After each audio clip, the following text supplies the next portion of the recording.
My friends, history is not merely a tale of conquest or war. It is the mirror through which nations examine their soul. It is easy to remember the battles fought, the blood spilled, and the territories claimed. But perhaps what is more remarkable, and far more powerful, are the battles that were never waged. Today I speak not of aggression, but of restraint, not of domination, but of discipline. We explore a chapter often overlooked, a question that lingers in the shadows of global history. Why did China, a great civilization with immense power, never invade Japan? In a world shaped by empire and ambition, this question calls us to think beyond the ordinary. It challenges us to reflect on the values of wisdom, peace, and long-term vision. For sometimes the greatest strength of a nation lies not in the wars it chooses to fight, but in the ones it chooses not to. Let us journey together, not to glorify war, but to honor wisdom, not to stir division, but to seek understanding. The answer, my friends, is not just about strategy or geography. It is about character. Asterisk in the long story of mankind, the mark of greatness has rarely belonged to those who simply wielded power. True greatness rests with those who knew how and when to hold it back. China, throughout much of its ancient and imperial history, possessed not only immense manpower and economic influence, but also a powerful military and a highly organized state. Yet it chose a path not often celebrated in the pages of Conquest. Restraint. The choice not to invade Japan was not a matter of weakness or indecision. It was a conscious decision rooted in discipline, in statecraft, and in a different understanding of strength. Many might ask, if China had the might, the fleets, and the ambition to engage with lands as far as Southeast Asia, why did it not turn eastward to take Japan? The answer lies not in China's lack of ability, but in its philosophical foundation. Guided for centuries by Confucian principles, Chinese leaders placed harmony above hostility and balance above blind aggression. This was not a society that thrived on imperial adventure for its own sake. It was a civilization that believed power must serve purpose, and that violence, if not necessary, should never be pursued. This restraint becomes even more significant when we consider the historical context. There were moments when China had the upper hand technologically, economically, and militarily. Dynasties like the Tang and Ming had strong navies, skilled diplomats, and vast regional influence. They sent envoys, not armies. They sought tribute, not submission. Even during the Mongol-led Yuan dynasty, when military expansionism was in vogue, the failure of attempted invasions of Japan by Kublai Khan led to reflection rather than retaliation. Other powers might have pressed harder, launched more fleets, or sacrificed thousands to prove dominance. But China, in time, stepped back. This was not surrender. It was sovereignty over impulse, a lesson many modern leaders would do well to learn.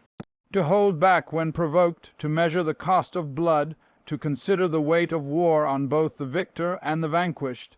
These are decisions that require not only wisdom, but moral courage, the courage to say, just because we can, does not mean we must. China's restraint also reflected a deep confidence in its own civilization. It did not need to conquer Japan to affirm its status. In fact, it expected others to respect its centrality in the world order, not through fear, but through admiration. This confidence is subtle but powerful. It is the kind of strength that does not roar but resonates. And what does this example teach us today? It tells us that history is not only shaped by war, but by those rare moments when war is avoided. It teaches us that leadership is not about flexing might at every opportunity, but knowing when peace preserves more than victory can achieve. In a time when the world seems obsessed with who can shout the loudest, this lesson from ancient Asia reminds us that wisdom often speaks in silence. When we speak of China never invading Japan, we are not just recounting a fact. We are acknowledging a choice, a deliberate, conscious and strategic choice that changed the course of East Asian history. A choice that challenges our assumptions about power and invites us to reimagine what strength can look like. Throughout history, the fabric of peace has often depended not only on treaties and borders, but on a shared understanding between civilizations, an unspoken balance that, if respected, can preserve harmony for generations. The relationship between China and Japan, though marked by moments of tension, reflects such a delicate equilibrium.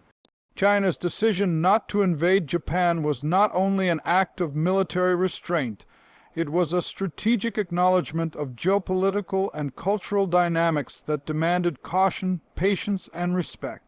China, as the dominant power in East Asia for centuries, occupied a central place in the region's political and cultural imagination. The Chinese worldview, deeply influenced by Confucianism, viewed the empire as the Middle Kingdom, a civilizational core surrounded by tributary states. While this model assumed a kind of cultural superiority, it did not always demand direct control over neighboring lands. In many cases, symbolic allegiance or recognition of China's status was seen as sufficient. Japan, though geographically close, was a sovereign island nation that maintained a distinctive identity. It participated intermittently in the Chinese tributary system, but always on its own terms. This careful dance of diplomacy between China and Japan was part of a greater geopolitical logic. Both nations understood that direct confrontation could easily upset the regional balance, creating long-term instability that neither side truly desired. Even as China expanded its influence elsewhere, it showed a certain deference to the unique position Japan held in the region.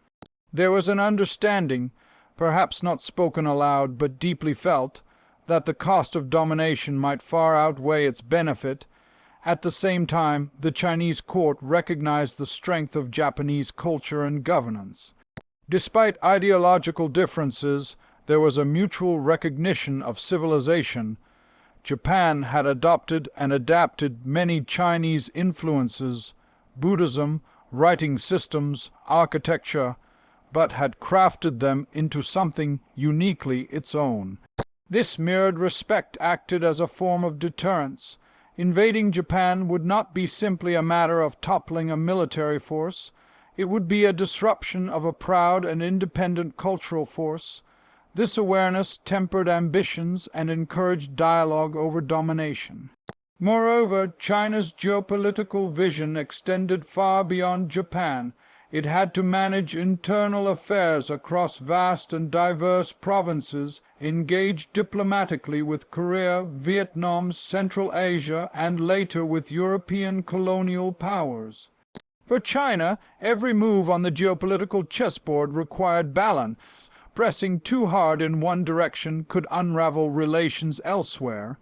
By maintaining a stable and respectful relationship with Japan, even from a distance, China ensured it could focus its energies where it mattered most, sustaining order within and projecting stability beyond. This approach stands in stark contrast to the expansionist models seen in other parts of the world, where empires rose and fell through constant wars of conquest. China's selective engagement and its choice not to pursue a military campaign against Japan reflects an advanced understanding of soft power, a recognition that enduring influence is often earned through respect, not violence. It is easy in modern times to see foreign policy as a contest of force and threat, but in the historical relationship between China and Japan we find a lesson in patience and perception. Both nations chose at critical junctures to preserve a kind of equilibrium even when provoked. There were missteps and certainly moments of conflict in later centuries, but the absence of a full-scale Chinese invasion speaks volumes about the broader political wisdom at play.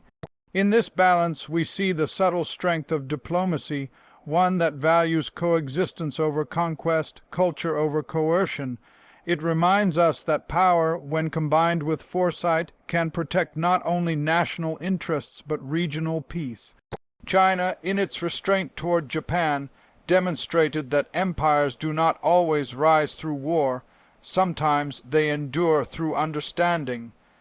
When a nation considers war, it must do so not only with ambition, but with calculation. Dreams of expansion are easily spoken in halls of power, but the realities of terrain, ocean, weather, and supply chains are what determine success. In the case of China and Japan, geography itself served as a quiet but resolute guardian of peace. The sea that separates the two nations, the treacherous waters of the East China Sea and the Sea of Japan, was not merely a boundary. It was a reminder of the limits even the most powerful must respect. China, vast in territory and abundant in population, had long mastered the land. Its armies marched across deserts, mountains, and rivers.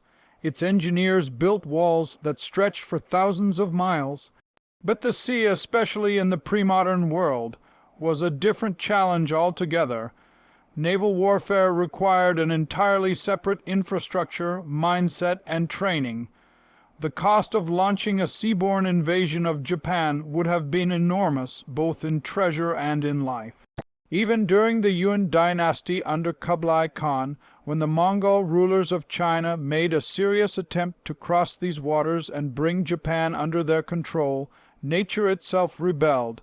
In 1002, 174, and again in 1002, 181, large fleets set sail, carrying tens of thousands of troops across the sea. And yet both times typhoons, what the Japanese would later call kamikaze, or divine winds, decimated the invaders before they could take hold of the land. These storms were more than weather events. They became symbolic of the immense difficulty in overcoming the maritime barrier between China and Japan. But it was not just storms that discouraged further attempts. The logistics of sustaining an invasion force across the sea were daunting. Supplies would need to be shipped in great quantities, harbors secured, and communication maintained. China's coasts themselves were not always stable or secure. Piracy, internal rebellions, and shifting power dynamics along the coast meant that launching any expedition would require more than ships and soldiers. It would demand strategic clarity and domestic unity. In many cases, those conditions simply did not exist. And then there is the question of terrain. Japan's rugged, mountainous landscape, coupled with its highly localized feudal resistance structure, meant that any foreign invader would not only have to land successfully but sustain long-term campaigns inland. Unlike the flat plains of northern China, where great battles could be decided in single engagements, Japan's terrain favored draw-out conflicts, guerrilla-style resistance, and the exhaustion of even well-equipped armies. The cost of conquest would likely have far outweighed any possible reward. In this way, the geography of East Asia acted as a kind of moral compass. It whispered a lesson to those who would listen, that power is not simply about what a nation wants to do, but what it can do, and more importantly, what it should do.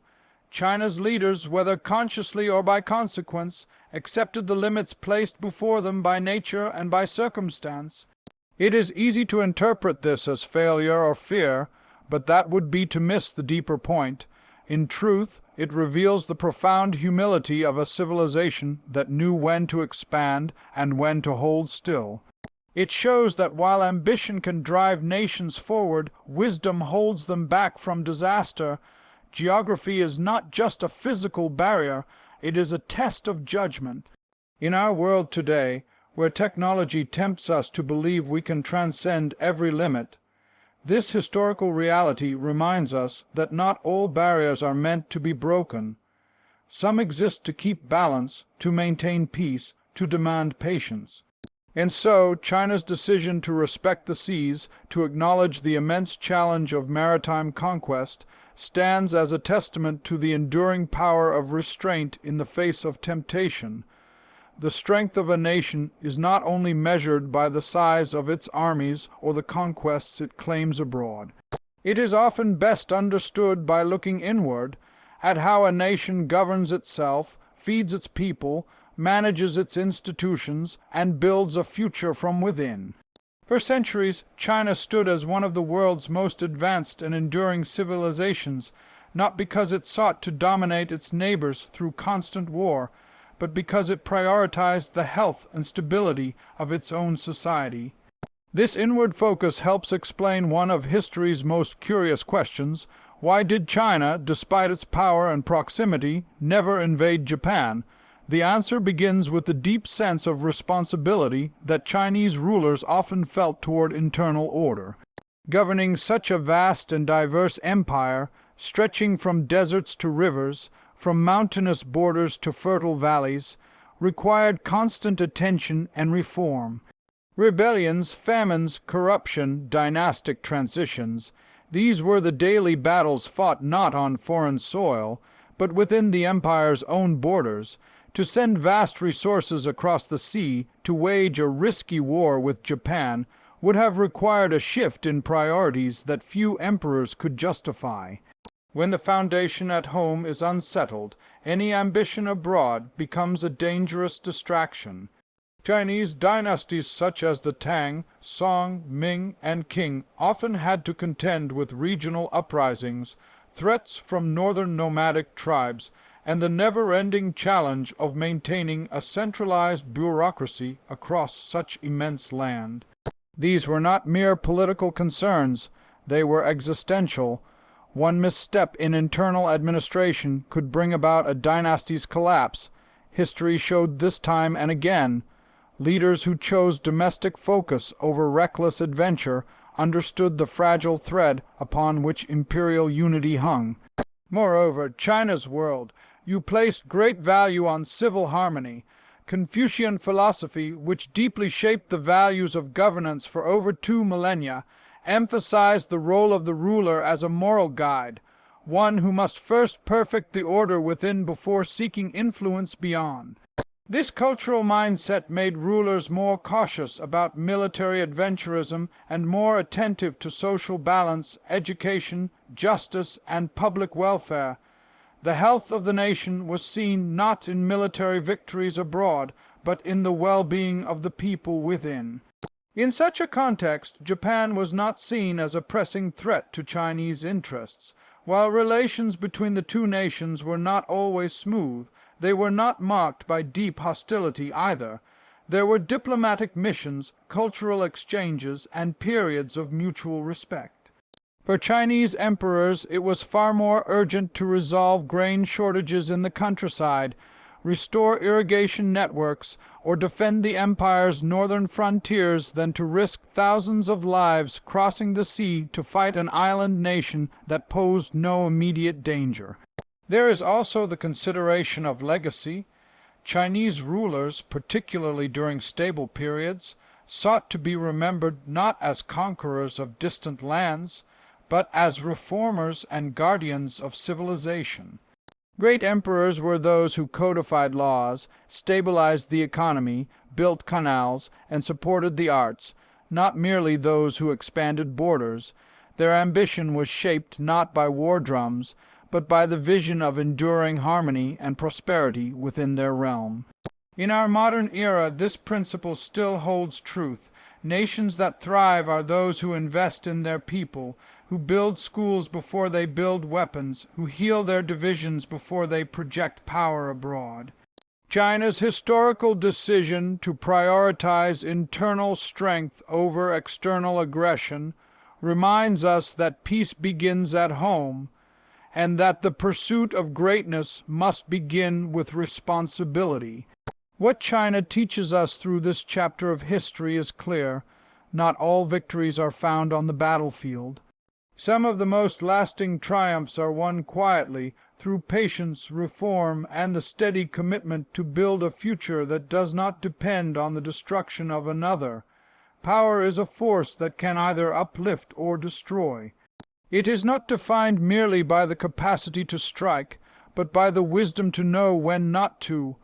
In the long arc of history, many great empires have come and gone, remembered for the wars they waged, the cities they conquered, and the lands they claimed. But there is a quieter, nobler kind of power, one that does not roar across borders, but echoes through time with dignity. China's decision not to invade Japan is one of history's finest examples of such peaceful power. It is easy to view restraint as weakness in a world that often glorifies domination, but in truth it takes far more strength to hold back a clenched fist than to throw it. For centuries, China possessed the population, the resources, and at times the naval capability to consider expansion beyond its shores, and yet it did not pursue conquest of Japan. It did not march forward in pursuit of glory, nor did it seek to impose its rule by force upon the Japanese people. This was not out of fear, but out of foresight, a strategic, cultural, and philosophical understanding that power finds its highest expression not in destruction, but in control. Peaceful power is the ability to shape the world without breaking it. It influences through ideas, culture, trade, diplomacy, and example. China, especially during its golden ages, wielded such influence with mastery. The Chinese writing system, political philosophies, religious practices, and artistic traditions traveled far and wide, not through armies, but through admiration. Neighboring nations adopted elements of Chinese civilization not because they were forced to, but because they were inspired. This is a far more enduring legacy than that of military conquest. The decision not to invade Japan preserved not only peace, but also pride on both sides. Japan maintained its sovereignty and cultural uniqueness, while still engaging with Chinese thought and institutions on its own terms. China, in turn, reinforced its position as a center of civilization, secure enough in its identity that it did not need to prove its greatness through war. This kind of mutual recognition fostered a regional stability that, while imperfect, avoided some of the endless cycles of war seen elsewhere in the world. There is also moral weight in this historical choice. Choosing peace when war is possible is an ethical stand, a decision that reflects character.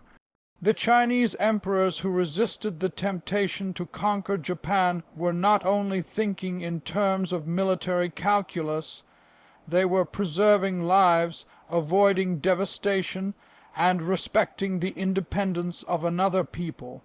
In doing so, they reminded the world that true greatness lies not in how much land a nation can seize, but in how much suffering it can prevent.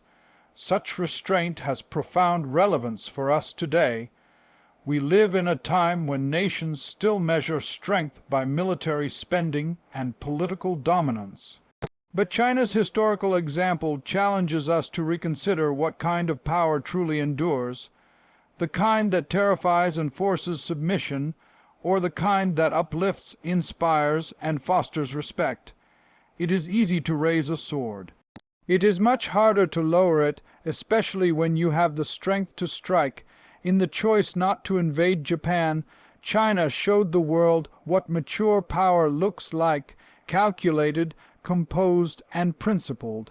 A power that builds rather than breaks, that cultivates rather than consumes. This is the kind of leadership our world cries out for today. The lesson is clear. Peaceful power is not passive. It is powerful beyond measure, because it leads by example, not by force. And in the silence of the battles never fought, we find the loudest echoes of true strength.